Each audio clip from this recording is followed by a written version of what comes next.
One of the most vocal critics of congestion pricing on the City Council has been the Republican Minority Leader Joe Borelli of Staten Island, with us now in studio. Good morning. Good morning.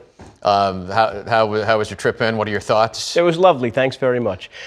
Did you come in by private car? Oh, I came in by car because, as I'll point out to you, here's my MTA trip planner for getting from my house to here, 2 hours, 26 minutes. So that just isn't an option for me to come here to Chelsea from my house. And it shouldn't be an option for any New Yorker to travel within their own city, a 2 hour and 26 minute commute.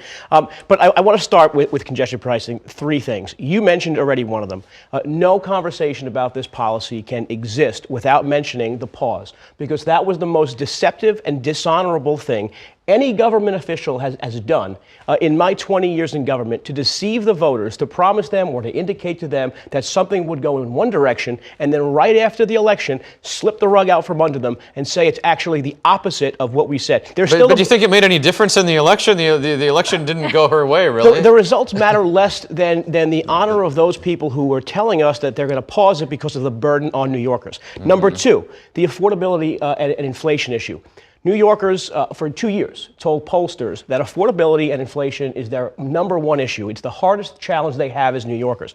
To have the governor come out and say, I reduced your fare from $9 to $15, although it's going to be $15 in a few weeks, insults the intelligence of every New York family who's sitting around their kitchen table, struggling to make ends meet and trying to figure out how they can get to work, how they can go to the doctor with this new charge. That is an insult to New Yorkers. And number three, the sheer glee of Janno Lieber in starting this program. Now, in a well-run state, maybe Florida, maybe Texas, I don't know, an agency that can't operate within its $20 billion budget, that's plagued by mismanagement, inefficiencies, incompetence, that has to actually go back to the taxpayers and say, we need another $1 billion.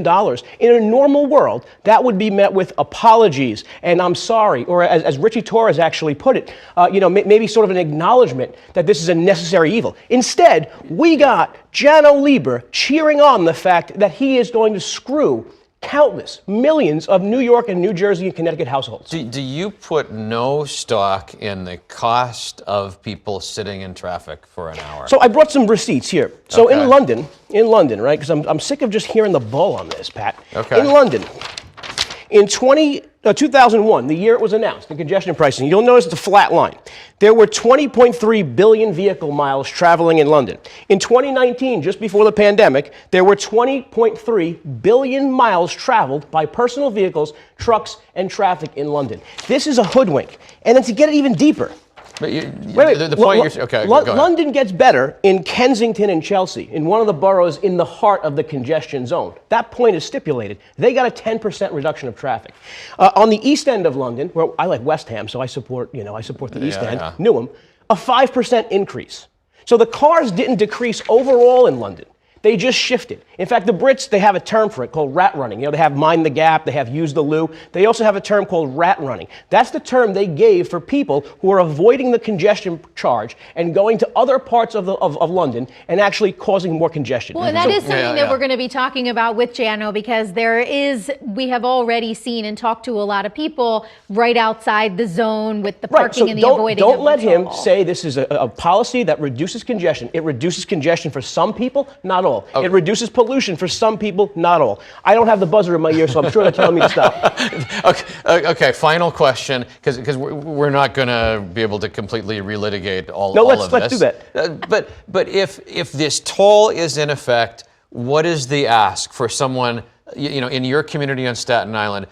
What, from the MTA's perspective, can make it better? They should exempt Staten Island, right? Okay. Wait. No, they built subways everywhere. They gave us a 12-lane bridge with cars. Yeah. They chose that. They gave Brooklyn, Queens, subway networks. They gave us a 12-lane bridge. Within the available transit options, is there something that would be the biggest improvement to mitigate the $9 toll? Unicorns, rainbows, magic. Do you really think this is going to solve the MTA's problem? Does anyone at this table, does anyone on this network today actually think this is going to solve the MTA's fundamental problem with delivering capital projects on time and under budget?